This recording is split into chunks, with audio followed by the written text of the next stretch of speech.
Right, in this very short video, we're going to look at the reign of Queen Elizabeth the First, daughter of Henry VIII, half sister of Mary Tudor and of Edward. Now, Elizabeth was Protestant and she replaced the Catholic Queen Mary in 1558 and she ruled until 1603. So what's known as this Elizabethan era is quite a lengthy time. That's quite a long time for a monarch to rule throughout English history and then later British history. We always think of Elizabeth II's reign as, been the gold standard, but actually monarchs usually didn't rule for that length of time. So we're going to look at a little bit about Elizabethan society, about wealth, the poor. We're going to explore the religious conflict that took place during the reign of Elizabeth, and especially the importance of Mary, Queen of Scots, Elizabeth's cousin. And finally, we're going to look at the Spanish Armada as an analysis of Elizabeth's leadership and the impact it had. So, during Elizabeth's reign, the population of England grew quite significantly from previous times. It doubled. It's very difficult to know exactly what the numbers were, but somewhere between 2 million to 4 million by the end of the 1590s, by the end of the 16th century.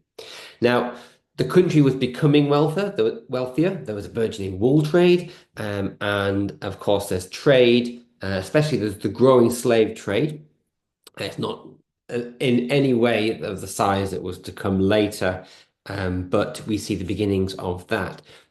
So there is wealth, but the wealth is quite focused. And with the growing population, what we do see is that there is an increase in poverty in England at this time, especially amongst what we call the lower sort, those living in abject poverty. Laws were passed because the gentry and the upper section of society were quite suspicious of the poor. These laws were passed to control and to separate those that were known as the deserving poor from the undeserving poor, especially those people known as vagrants. And in 1572, a law was passed called the Vagrant Act or the Vagrancy Act, which allowed local men who are homeless to be possibly branded, which is not a very nice thing to happen to them at all, or even whipped. And if they remained poor or homeless, they could eventually be sent to a prison or even executed. So by the end of the 16th century, leading up to there were some attempts to deal with the poor and help the poor, the deserving poor, that is, on a local level. But by 1598 and 1601, we've got the Poor Laws, which are a national law applied across the country. And they were the first major changes that had ever been introduced. A new role was introduced, a new role within society, the overseer of the poor, and every parish had an elected overseer. So, with religious conflict, if you remember, the official religion of England at this time had been kind of roller coastering around. Mary was a Catholic. Elizabeth, who was a Protestant, she wanted to take a middle way. In other words, she wanted to work with society and not to alienate too many people. So she maintained some aspects of Catholic church services within the Protestant church, for example, decorations. And to begin with, Elizabeth is rather tolerant of the Catholic faith. However, that that method of trying to appease everyone actually did very little because some of the Protestants, especially some of the extreme Protestants, what we call it, they were known as Puritans, they vocally objected to what Elizabeth was doing, her settlement with regards to religion, and they argued that it had gone far enough. They wanted all signs of Catholicism removed from the Church of England.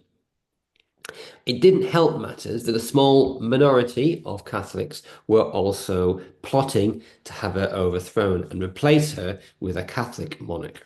So, in all, she didn't necessarily deal with religion as best as she could have done, but these are very difficult times. And that really leads us on to the story of Mary, Queen of Scots.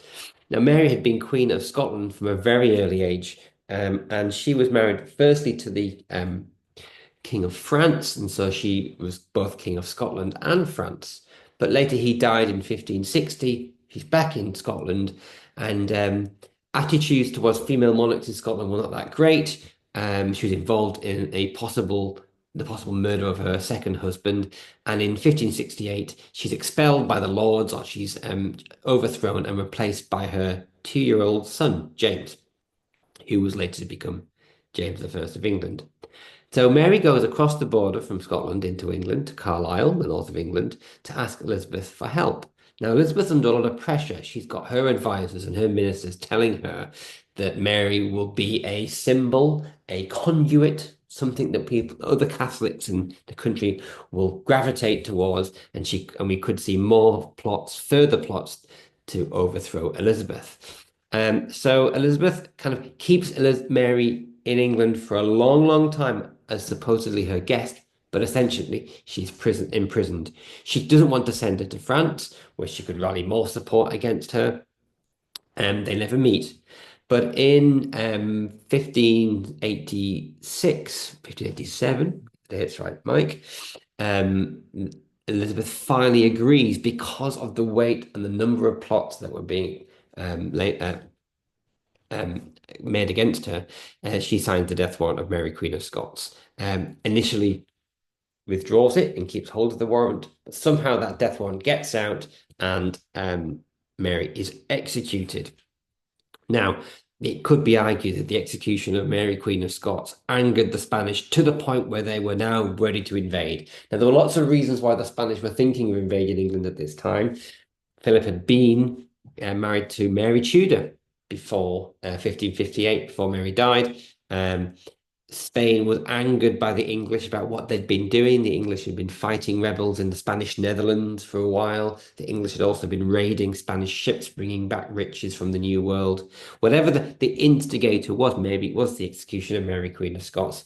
The Spanish in 1588 decide to invade, and they invade with a fleet of ships sailing from northern Spain. And the plan, labeled the Armada, that's what it was called, to sail up the English Channel, sail to Calais, where it would pick up the Duke of Parma's 30,000 men, and then literally the Armada would act as a taxi service and take them across and remove Elizabeth from the throne and place Philip in charge, and we'd have a Catholic England once again.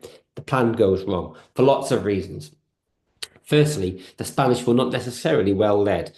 The man in charge of the Armada, a man called Duke Medina Sidona, was a general, so he wasn't suited to fighting at sea. The Spanish ships themselves, although very impressive and large in number, the cannons on board, for example, were essentially field cannons for battle on land. And so they had huge wagon wheels, and once you'd fired one shot, the recoil, it was impossible almost to recharge them again. So the Spanish aim was to draw in close to any English ships attempting to sink them, board them, and capture the ship. English ships were a little different. They were tended to be smaller, but were suited to fighting at sea. So they would stand off from the Spanish ships and wouldn't engage in the Spanish tactics. So we see a series of skirmishes up the English Channel in the summer of 1588. The English failed to break the crescent formation. The Spanish land in Calais, well, they anchor off Calais, and the Duke of Parma's army is yet to arrive. It's at this point that the English, led by quite capable leaders, Sir Howard of Effingham and Sir Francis Drake, send fire ships into Calais, alight, which causes panic amongst the Armada. They cut their cables, the anchors are slashed, and they sail into the sea, into the English Channel, back into the Channel, and they've lost that all-important crescent shape formation. There's a further skirmish, a battle at Gravelines, but then the wind picks up and the Armada, broken, is thrown up the North Sea, round the northern tip of Scotland, round the west coast of Ireland, where the crew succumb to disease, starvation, and all the terrors of life at sea. And they limp a few weeks later back into harbour in northern Spain. So the Armada for the Spanish was a disaster, but it really cemented Elizabeth's reign, strength as a leader, and it kind of was the high point of her reign. Now, it could be in the exam, I don't know what's coming, you'd be asked to make an assessment of Elizabeth's reign and how successful she was.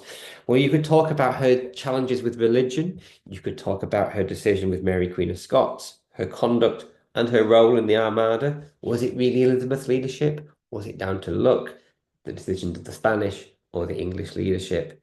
And you can also look at how successful or not Elizabeth dealt with the poor. So there you have it. Elizabeth's reign. Good luck. And I will move on to my next podcast, which is on Guy Fawkes and James the First.